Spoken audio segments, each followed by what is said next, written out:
Alors, bonjour. Alors, c'est toujours le missionnaire Fofana Tengue de Jeunesse en Mission.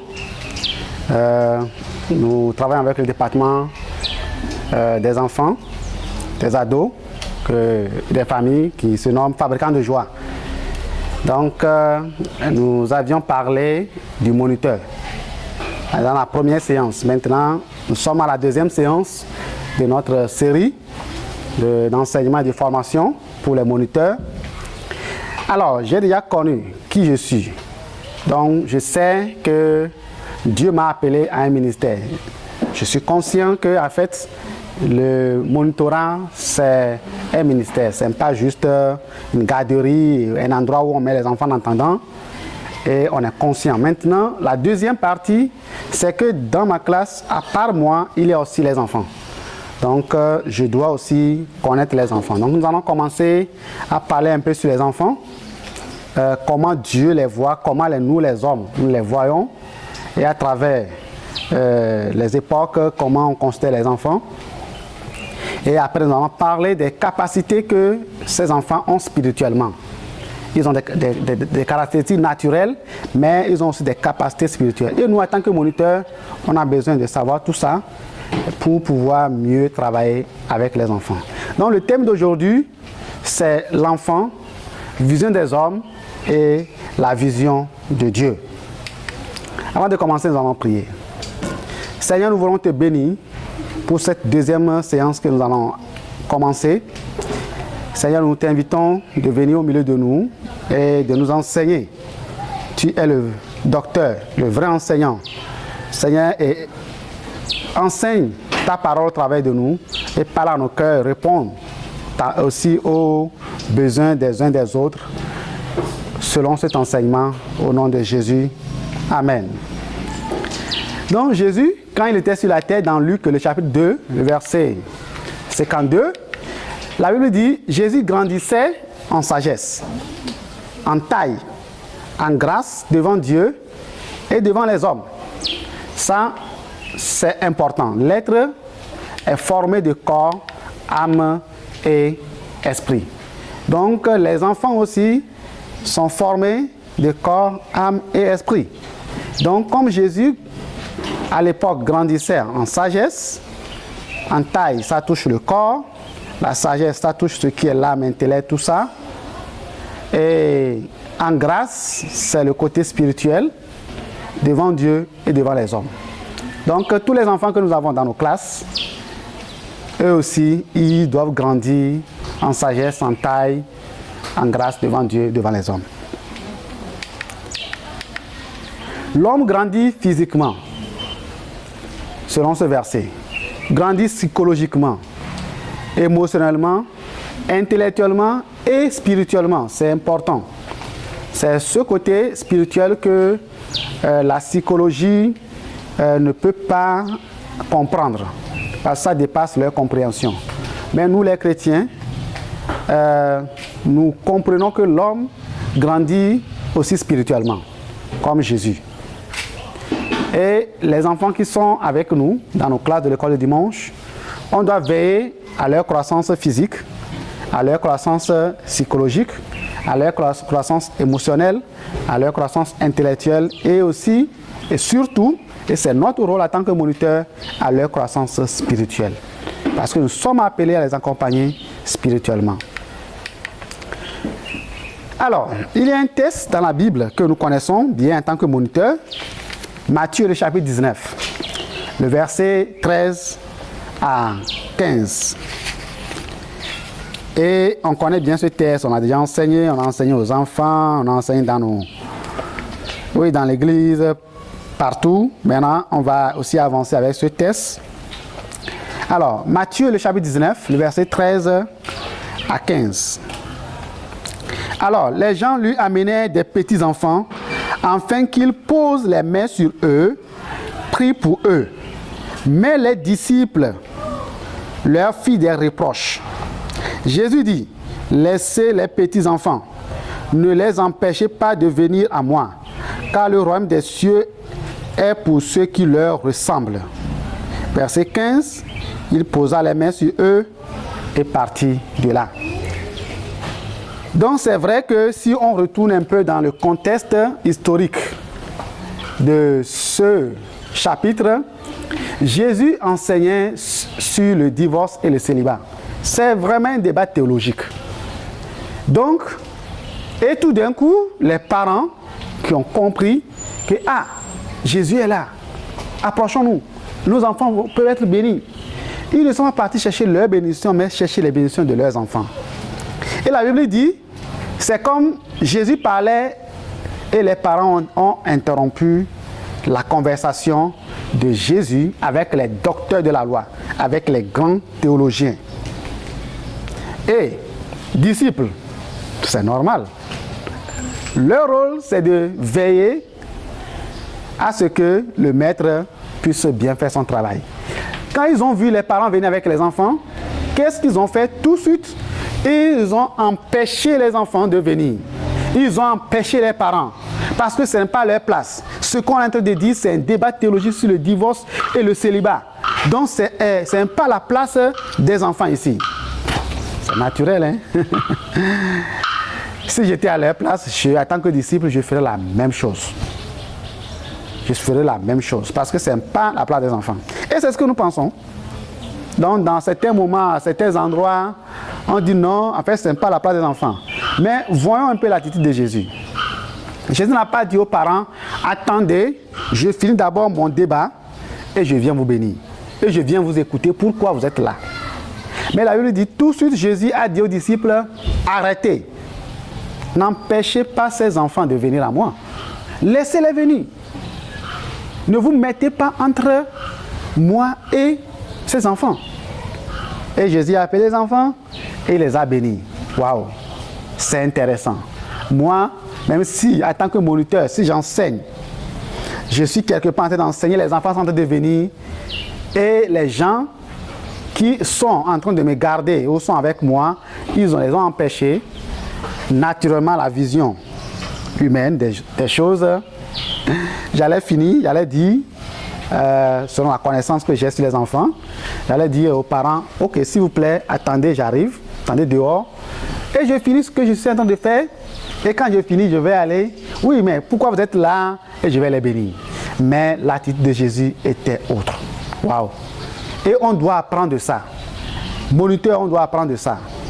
Parce que des fois, nous les moniteurs, on est en train d'enseigner dans la classe, quelqu'un vient me voir, je laisse l'enseignement, je laisse le temps précieux que j'ai avec les enfants et je m'occupe des autres choses, des fois avec le téléphone, avec plein de choses. Mais l'attitude de Jésus, on doit apprendre beaucoup de choses. Et l'attitude aussi des disciples, pourquoi ils ont agi ainsi, on va aussi apprendre des choses à travers de leurs attitudes. La question est, pourquoi les disciples ont-ils essayé d'empêcher les enfants de venir à Jésus? Ma version que je viens de lire dit, ils ont fait des reproches à ses parents. Comment voyons-nous les enfants et les adolescents qui sont autour de nous, dans notre quartier, dans notre maison, nos propres enfants en tant que moniteurs, et les enfants qui sont dans nos classes? Comment nous les voyons? Ces ados, comment nous les voyons? C'est important. Quelle est notre vision sur les enfants et les ados? Nous savons que la façon de voir les enfants et les adolescents, il y a trois façons. La première façon, c'est la façon traditionnelle. Quand je vois un enfant, quelle est cette manière traditionnelle? Cette manière traditionnelle, cette façon traditionnelle, c'est une façon de voir les enfants et les ados qui est influencée par la façon dont on me voyait quand j'étais enfant. Quand j'étais enfant, comment on me voyait, comment on me considérait. Donc, ma façon de voir aussi les enfants va refléter cette façon dont on me voyait. C'est cette façon traditionnelle. Ou c'est aussi une façon influencée par la façon dont ma famille, ma communauté, le monde voit et considère les enfants et les adolescents. Essaie de réfléchir un peu. Pose-toi la question, comment je vois les enfants? Mes propres enfants, les enfants quand je suis dans ma classe de l'école dimanche, quand je les vois, comment je les vois? Comment je les considère? Est-ce que je les vois comme on m'avait vu dans ma famille, dans ma communauté ou dans le monde? Quelle est ma vision? Réfléchis un peu à cette façon traditionnelle. Prends quelques secondes pour ça. Ça, c'est important de savoir comment tu vois les enfants, surtout en tant que moniteur, et les adolescents.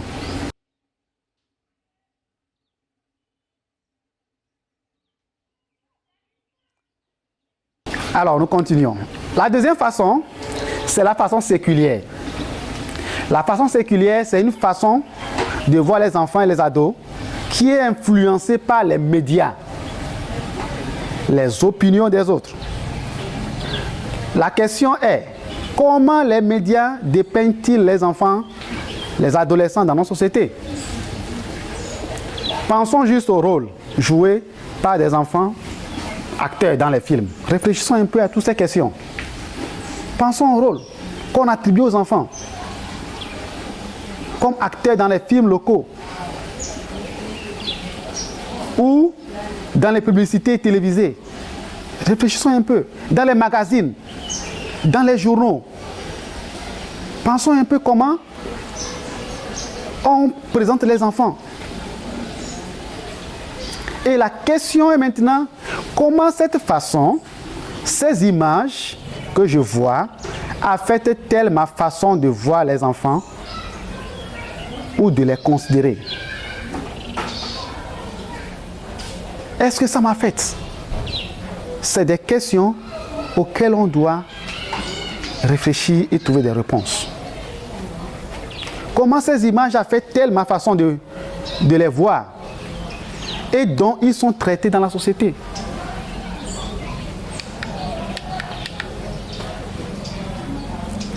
Donc, une chose très importante dans cette façon, c'est que on voit des enfants Superman, des Batman, des enfants surdoués. Et on veut que tous les enfants soient surdoués. J'avais vu un documentaire, un enfant de 12 ans était à l'université et il faisait la mathématique. Et son frère, 7 ans, était en train de faire la première. Et quand on voit tout ça, en tant que moniteur, en tant que parent, en tant qu'éducateur, on pense que tous les enfants doivent être surdoués. Non. Dans cette famille, c'est une famille spéciale. Et dans le documentaire, ce qui m'a attiré mon attention, c'est que cet enfant de 12 ans qui est à l'université, qui est en train de faire la mathématique, pendant les temps de pause, il court, il saute sur les arbres, il court par-ci, par-là, parce qu'il est toujours enfant dans sa tête, psychologiquement. Il est surdoué, oui. Il a de l'intelligence, oui. Mais on a dit que l'enfant grandit physiquement, intellectuellement, émotionnellement, spirituellement. C'est important. Donc, et nous, quand on voit, on pense que tous les enfants doivent être là, surdoués, des génies. Non. On doit vraiment se poser des questions, comment cette façon particulière, séculière, m'affecte. C'est important de réfléchir à cette question. Donc la troisième façon, j'avais parlé de la façon traditionnelle, la façon séculière. Maintenant la troisième façon, c'est la façon biblique. Est-ce ma façon de voir les enfants et les ados est vraiment celle du Seigneur? C'est-à-dire influencée par ce que Dieu lui-même dit ou a révélé dans sa parole. Et quand je vois les enfants, est-ce que je les vois comme Dieu les voit? Ces enfants que j'enseigne, est-ce que je les vois comme Dieu les voit? Est-ce que je les considère comme Dieu les considère? Ou bien je les vois, parce que comme on me voyait, on me considérait, je ne suis rien, les enfants ne sont rien, ou n'ont pas le droit pour ceci, pour cela, quand on était enfant, ou ce que les médias nous montrent. Et j'ai été influencé. Mais je prie que Dieu corrige ta façon de voir les enfants.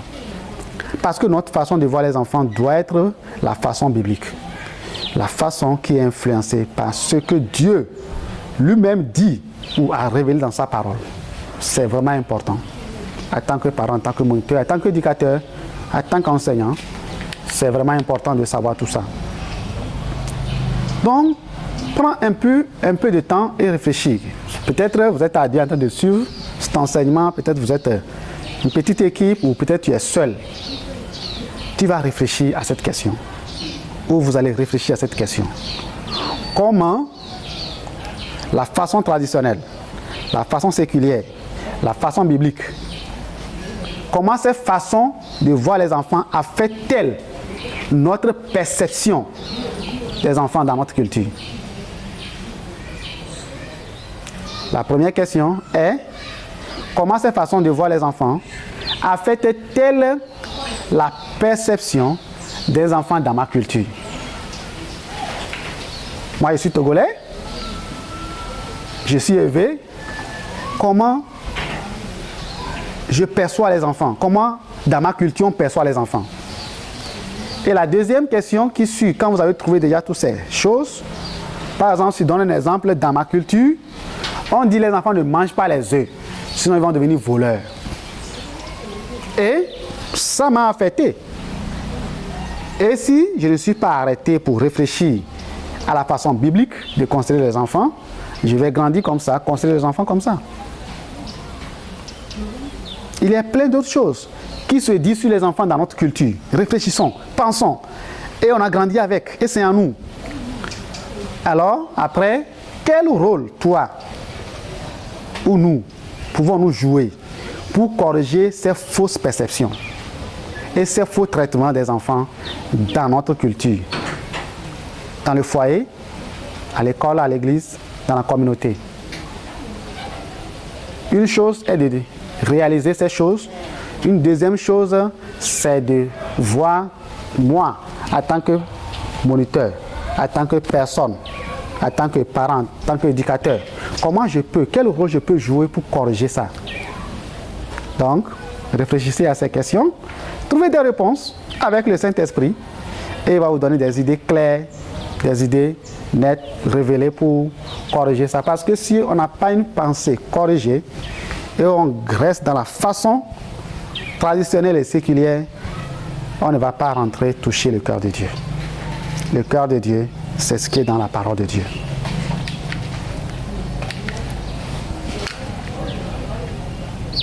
Donc, la réponse te revient et nous revient. Comment moi je les vois?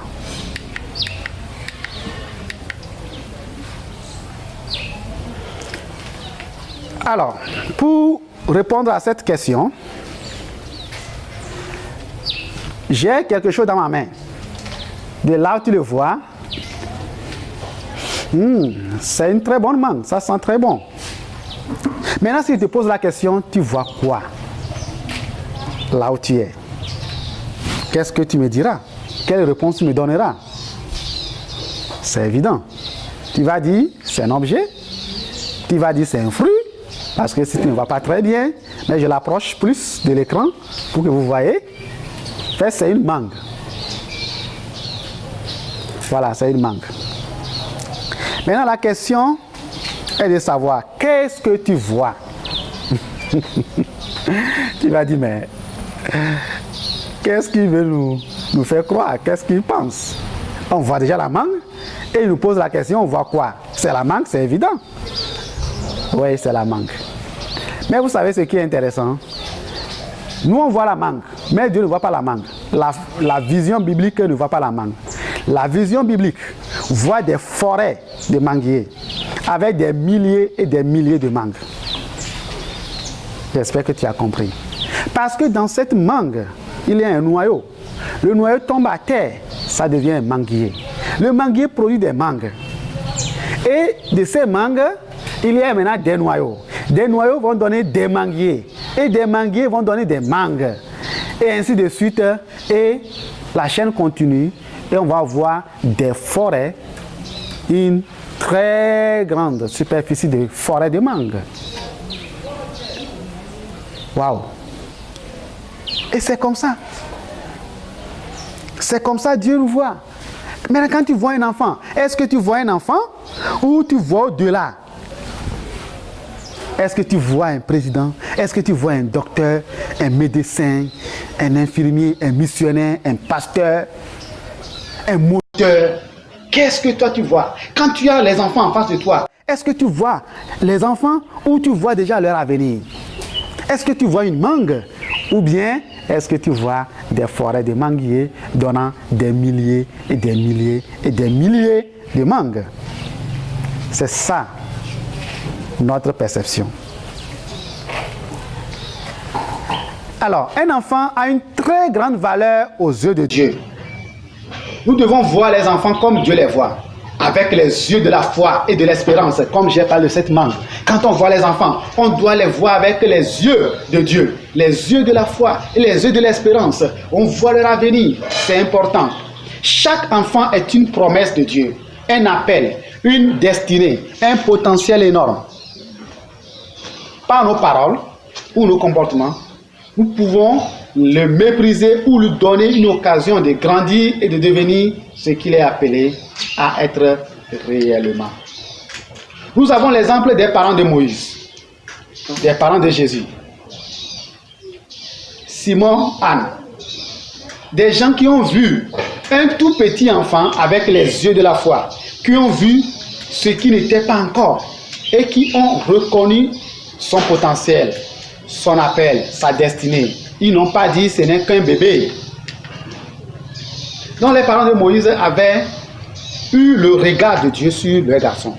C'est pour ça que nous les moniteurs, on doit voir les regards de Dieu sur les enfants qui sont dans nos classes. On doit voir les regards de Dieu.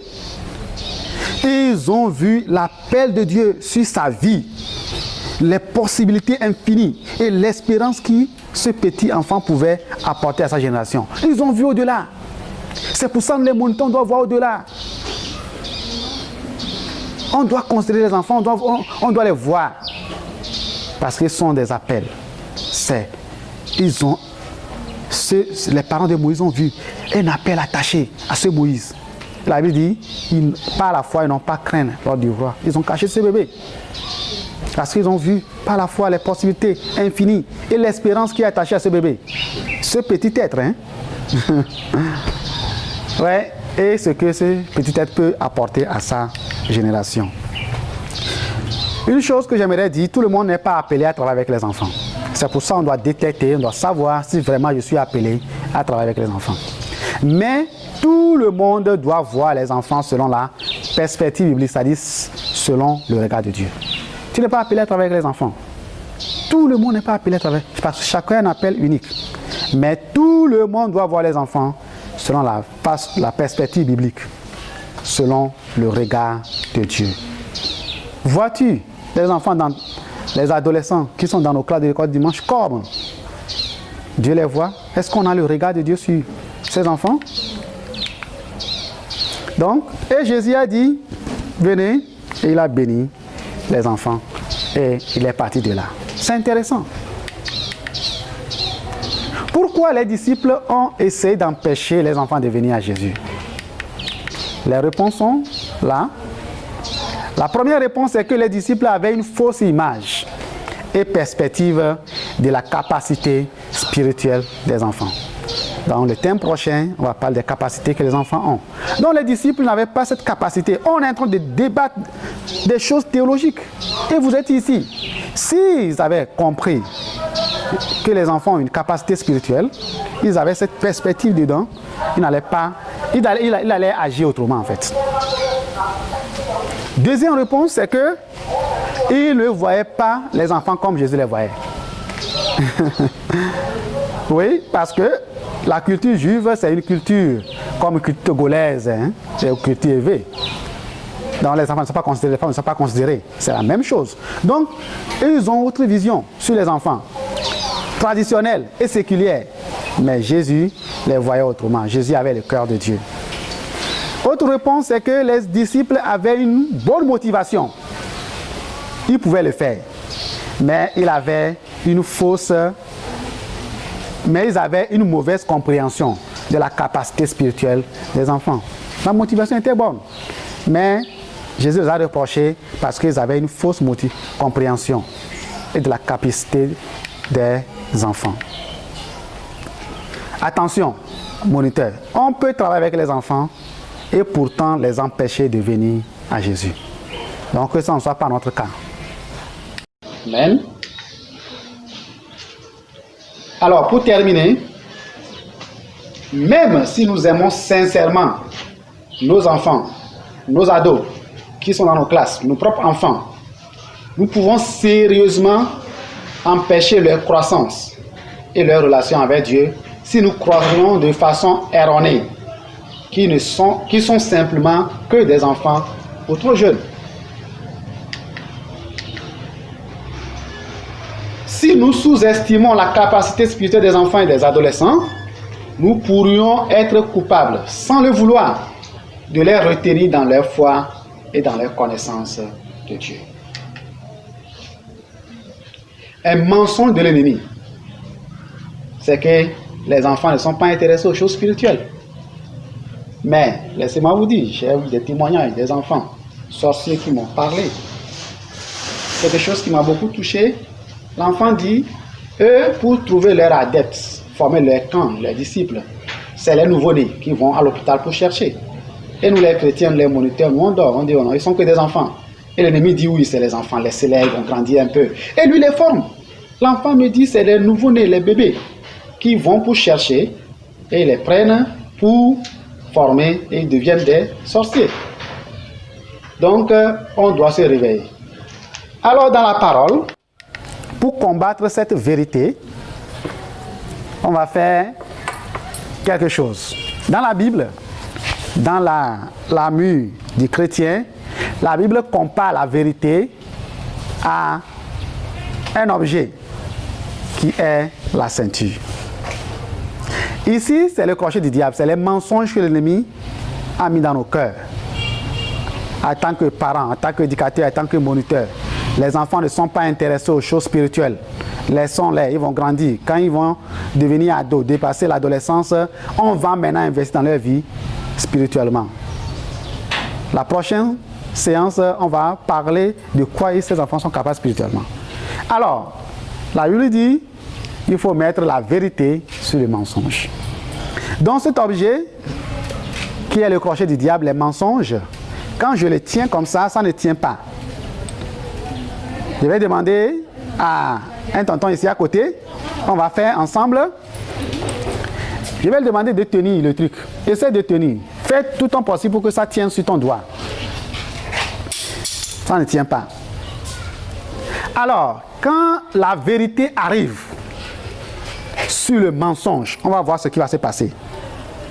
Donc, on a dit, la vérité est comparée dans la Bible, dans la Bible du chrétien, comme la vérité. Non, maintenant, t'inquiète, maintenant, la vérité est arrivée. La ceinture de la vérité est arrivée. Ça va tenir. Parce que là où il y a le mensonge, la vérité de Jésus triomphe toujours. Donc, c'est pour ça que je prie que vous les moniteurs, nous les moniteurs, nous soyons transformés par la vérité de Jésus. Et que ces mensonges de l'ennemi qui dit que les enfants ne sont pas intéressés aux choses spirituelles et on grandit dedans, on les considère, malgré qu'on est des moniteurs, je prie que tu puisses avoir une vision transformée, que ta façon soit transformée, que tu puisses avoir la vision de Dieu sur les enfants, que tu puisses voir les enfants comme Dieu les voit, les considérer comme Dieu les considère, les voir avec les yeux de la foi, de l'espérance. Oui, voir ces potentiels infinis qui sont dans ces enfants. Au nom puissant de Jésus, je prie que Dieu ouvre ton intelligence. Je prie que Dieu ouvre ta compréhension. Je prie que Dieu puisse te guérir de comment on t'a considéré, comment on t'a vu quand tu étais enfant. Je prie que Dieu puisse effacer de tes pensées toutes ces façons séculières que les médias nous ont montrées sur des enfants. Et c'est entré dans notre tête. Je prie que le Saint-Esprit vienne effacer cela. Et maintenant, au nom de Jésus, que tu puisses recevoir maintenant les pensées de Dieu. Reçois maintenant la vision de Dieu. Reçois maintenant le cœur de Dieu pour les enfants. Au nom puissant de Jésus. Que le Seigneur te bénisse et te garde. Et à la prochaine, pour la prochaine séance sur les capacités spirituelles des enfants. Soyez bénis.